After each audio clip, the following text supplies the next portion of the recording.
We're now on Daf Samach Beis, Omid Beis, and we're talking about a case of someone who hires a worker to bring the peiros of Meiser Sheni all the way to Yerushalayim, where they'll be eaten b'tara, and he makes an agreement with this person who's transporting, bringing up the peiros of Meiser Sheni to Yerushalayim, and he says to him, Ha'alei li peiros halo Yerushalayim lechalik. In other words, we're going to divvy up the peiros of Maser Sheni.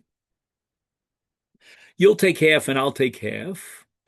And basically, he's paying him half of the peiros in lieu of the fact that this worker transports the peiros to Yerushalayim. And that's awesome. Why?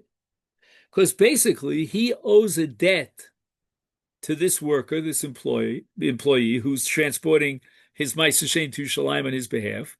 And you know what? He's going to pay up that chov by giving him Maser Sheni. That you're not allowed to do. Also, lefroach chov, you can't pay up your debt with Maser Sheni. I think it's because it's a chilul kedushas Maser Sheni. Aval omerlo, but what is he allowed to say? Ha'aleim la'ochlam v'lishtosam b'Yushalayim.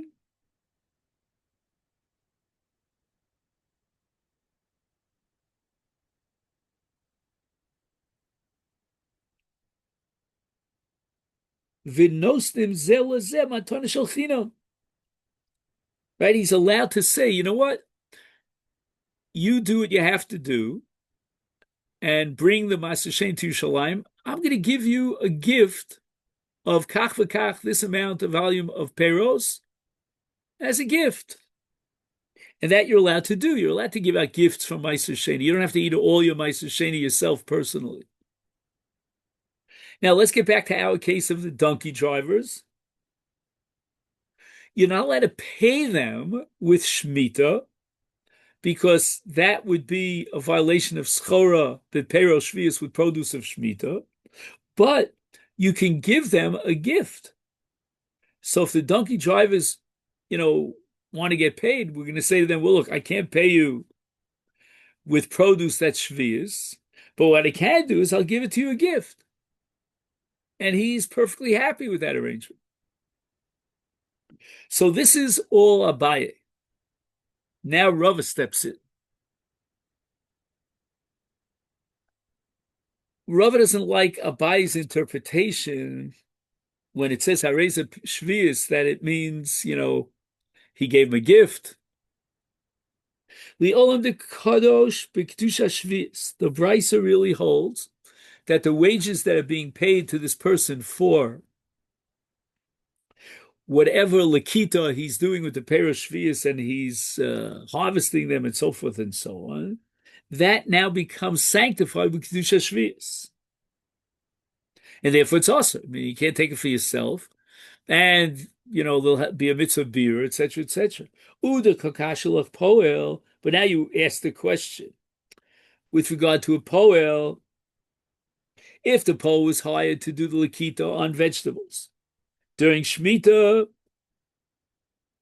the Mishnah rules that the monies that we pay him are not sanctified with Kedusha Shvius. So how could Rava say that Liolam the Kodesh with Kedusha Shvius, the wages are now sanctified with Kedusha Shvius? So here, Rava gets into what I call a sociological or economical consideration in the society that he lives in. He says the following. There's a difference between donkey drivers and your average employer. And the answer is Poel, who's your average employer, is lo nafesh agre. He gets paid a pittance for his work. He does a half a day's work, and he gets a couple of coins. Is therefore konsur rabbanon. Rabbanon have a right to say, you know what? I'm sorry, lo konsur rabbanon. But chamorin, the nafesh guy konsur abana. The chamorim are getting paid relatively large sums of money because they are doing a lot of work in transporting whatever goods they have to transport. And therefore, you know what? If they're getting so much money, we can impose a penalty on them. They'll be able to survive it economically. But in the case of a poel was hired for a small work here, a small work here. He works for Reuven, he works for Shimon. He really earns a pittance. So the Rabbanan understood that this poel, although maybe he does deserve a knas, but we can't impose a knas on him. He's just too poor. He'll fall apart financially. Umas Nisan. Now Rav asks Akash on himself, what about the mission in the case of Yayin Nesach? I mean, there presumably somebody who's transporting the Yayin Nesach is not one of these, donkey drivers, who's making a large income. And yet, the Mishnah says that because he's working with Yayin Nesach, his wages are also. And Rav answers, Chumra de Yayin Nesach Shiny. The Rabbana were more machmir in the case of Yayin Nesach, because basically Yayin Nesach is an offshoot of Avoda Zara itself. And we're going to treat it in a much more stringent way than we do Shvius. So in the case of Yayin Nesach, the Rabbanan said that no matter how low wages is this worker being paid, nevertheless the wages are also. Until now, we've been speaking about a case, apparently, of a worker who's being paid wages to work with Yayin Nesach Mamish, means wine that's also dorais because the guy worshipped the wine. I mean, he did a libation with the wine. What about Stam Yeno? The Rabbanan made a Zara, which we had back, I think, on Daf Lamed, wherever it was, of Stam Yenim, that even though we have no reason to believe that this wine was used as a libation, nevertheless, the Rabbanan prohibited it. Now the question is, what's the status of Stam Yenim? Is it identical with Yayin Nesach or no? It's not so strict. Me, I'm reading Kevedi Surah Chamur, since the violation of whatever was violated during the period of with Yayin Nesach, that's already a very serious violation. And there's the Scharonami also. The Rabbanan went a step further, and they said that even the wages that he's paid for benefiting from Yayin Nesach as payment for his work, that's going to be us. Oh, Dilmush say, no, we're not dealing with Yayin Nesach Mamish, we're dealing with Stam Yenom. And not only that, the Gemara is going to prove now from the laws of Tumah V'Tara that Stam Yenom is a different entity than Yayin Nesach. In other words, we treat the wine as we would treat any liquid, any mashke, which in Hilchas Tumah is only capable of being metame ochlin umashke, but not other v'kelim. Whereas Yayin Nesach Mamish, that was used as a libation, and it's Osir Banoah, is there the deal is that it could be metame even other v'kelim.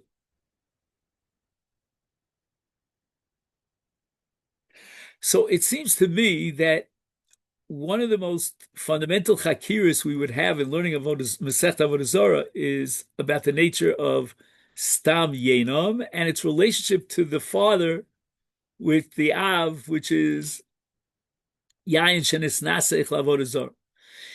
And do we define Stam Yenom as an extension of Yayin Nesech on a Darabana level, or no? It's a separate Iser, a brand new Iser unto itself. And then Afkamina is going to be when a Jew is being hired on Stam Yenom and he's getting wages where those wages are us. Toshma, Dahu Gavdi Agar Arbe Listam Yenom. Now, Arva, if you remember from Baba Basra, is called a boat.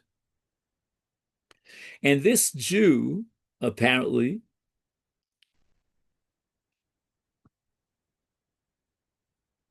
rented a boat. Listam Yeno. I guess the boat is being used to transport yayin. Again, it's not yayin that was nisnasech, it's only yayin of Stam Yeno. Yovel Echiti Biagra. And he was paid with wheat. That's how he paid up the rental fee, with wheat.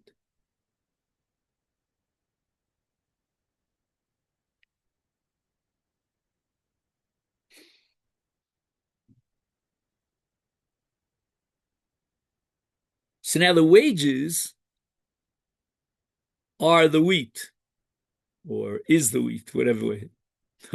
And now the question is, since it's Stam Yenom, because that's what he was doing with the boat, he was transporting Stam Yenom, does the halacha that the wages become also apply? And also the comment of Rav Chisda, the case came in front of Rav Chisda. Amalei Rav Chisda said, Zil klinu v'kavrinu bei kivre. Go ahead and burn the wheat and take the ashes and bury it in the cemetery. Anyway, you see clearly from Rav Chisda that it's awesome, meaning the wages, even though they're being paid for ordinary wine, that's stam yenom, nevertheless those wages have the same status as yayin nesach mamish, and you're not allowed to have hana from it. And isuri hana have to go up in smoke. Frek the Gemara of a lemele badarinu. Why did Rav Chisda tell him to burn the wheat? Why didn't he just tell him to scatter the wheat?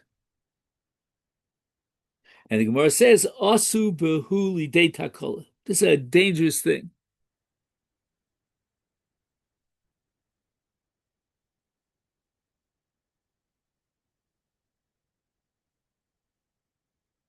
Now, Tosa seems to learn here that this is an Isser of Maris Ayin. Why? Because people think,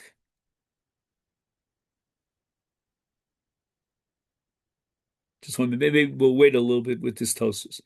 Vilikalinu, vilavadjinu. Why are you telling me to burn up the wheat and then bury it? Why not just scatter it through the winds? Remember, we had this many times that maybe it'll go into a Jewish field and it'll be fertilizing the field and they'll be benefiting from stam yenim. Why did you have to burn it? Why don't you just bury it? Milo Tanan, didn't we learn in a Mishnah? Okay, now this Mishnah is in Sanhedrin, and the introduction that we have to offer is that Haruge Bezdin, meaning if somebody was executed for his crime in Bezdin, then anything that was used in connection with this execution is Asur Bano. You can't benefit from it. First of all, the corpse, Nebuch, the person who was put to death. I don't know if I should say Nebuch. He gets a kapara for a capital sin, capital crime, but. And now, included in the Isser Hano is Echad Evan Sheniskalbo, right? If he was Chayiv Skila, let's say for violating the Shabbos. So they hit him with the stone. That stone that killed him is Asur Bana. Echad Eit Shenitlabo, now we're up to hanging. 1 second.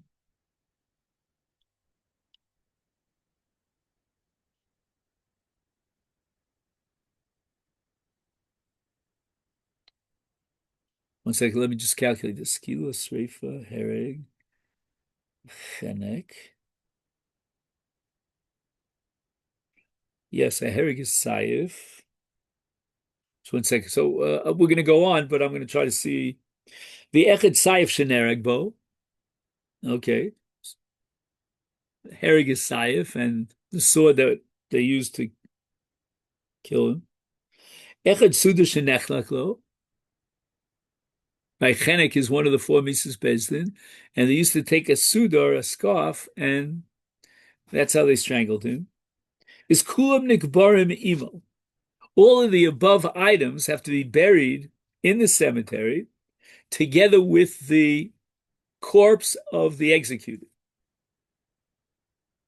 And why? Because it's also bano.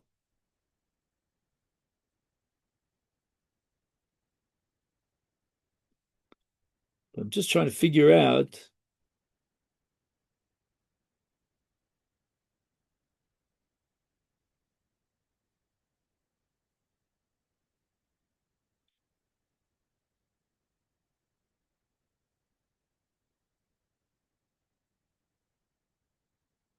Oh, I know. I got it. After the execution, the body is hung up only until nightfall. And therefore, the tree, which is used to hang you up, that's also part of the kiyum of Mises Bezin. It's also Asabano. Fine. In any event, what do we get from this brisa? We see clearly that we don't have to burn something and then bury it. All we have to do is bury it. So let's say, for example, the stone that was used for the skila, we just bury it. We don't have to destroy it. And the same thing is true for the sayif and the sudar,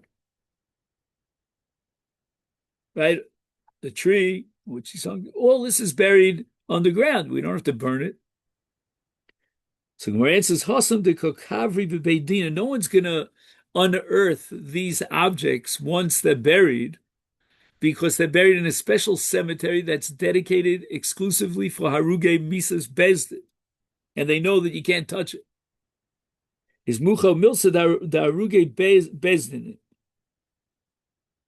From the fact that all of this is buried in a special designated cemetery.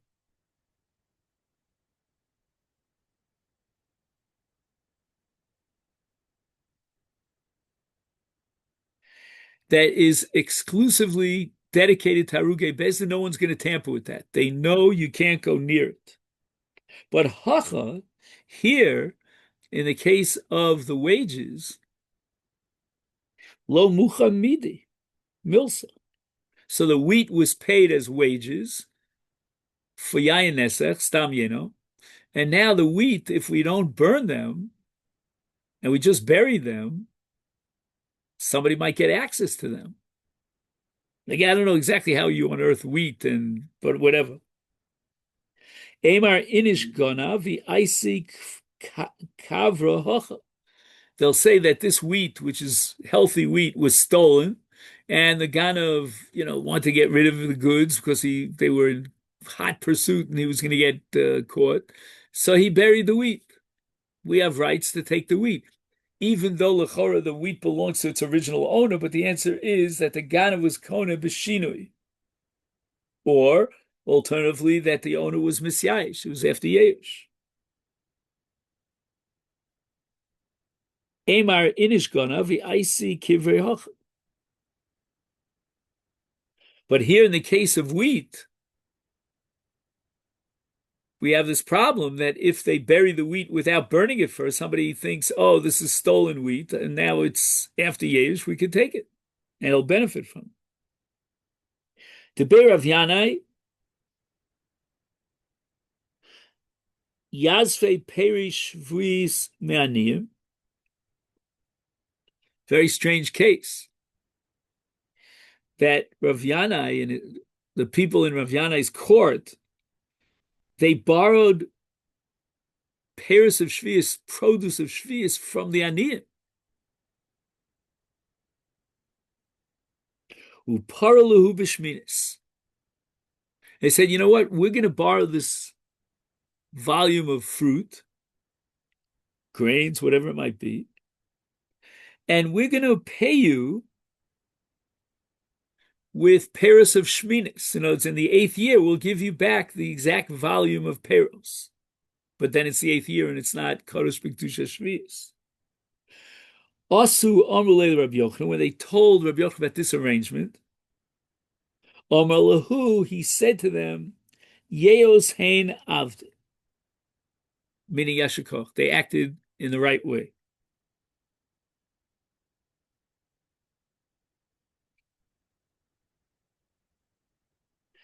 Now the question is, you cannot do schara with peros shvius. So you can't barter and say, oh, I'll give you X amount of peros of chulin for Y amount of peros shvius. You can't do that. But here it's different because by the time they got to the 8th year, the peros shvius were completely gone. And therefore, you cannot say that the peros of chulin of the 8th year are being delivered and paid as an exchange for the peros shvius.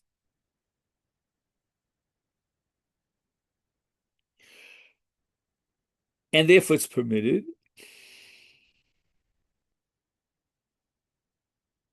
Ukinegdom, in a similar cases in Esnan Zona, where by the time the payment of the Esnan, let's say an animal was paid to this prostitute, by that time the Maisa Bia was already gone. We'll have to see how long after the cohabitation came the payment to the harlot of the animal, and therefore, mutter. You could take that animal and brimakrivid as a carbon, even though normally Esnan Zon is puzzle for the Mizbeach, but now in this case, it's mutter to the Mizbeach, and the reason for that is because the Maisa Bia is completely gone, and the payment, therefore, to the harlot is not connected to the Maisa Bia. And Pakal Hashem Esnan Zona. The Sanya we learned in the Brisa, Nosan lo v'lo ba leha, o ba le v'lo nosan lo, Esnan, it's not a mutter. But let's take the second case first. In the second case, he cohabitated with her. That was the agreement. But he didn't pay her the animal immediately, but after a certain period of time, we don't know exactly how long that period of time is. The first case is where, again, the payment of the animal is disconnected from the bia, because nosan lo v'lo ba'aleh. So the Gemara says, what do you mean nosan lo v'lo ba'aleh? Nosan v'lo ba'aleh, he didn't have relations with her, so there's no esnan here. Nosan lo v'lo ba'aleh pshita, keved lo ba'aleh matana bi'alma hu di'ovla. You know, if the man wants to give a gift to a harlot, that's fine, but he never had a relationship with the cohabitation with him. V'su, and furthermore, ba'aleha, in a case where he did cohabit, how do you say cohabitate? Anyway, v'lo nosan lo, but he didn't pay her up. Holo yoev lo v'lo midi. In other words, after the bia, he didn't pay her. I mean, normally a zona wants to be paid immediately, either before the bia or right after the bia. The keved lo nosan lo, mayas nena muta.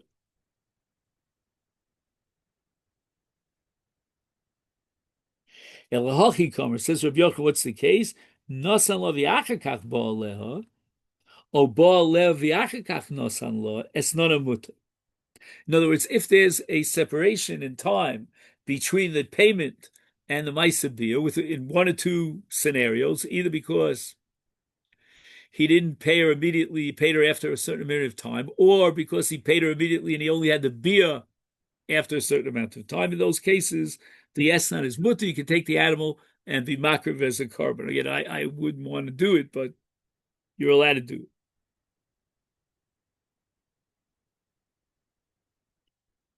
So the Gemara says, Nosan lo v'yachkach ba'aleha.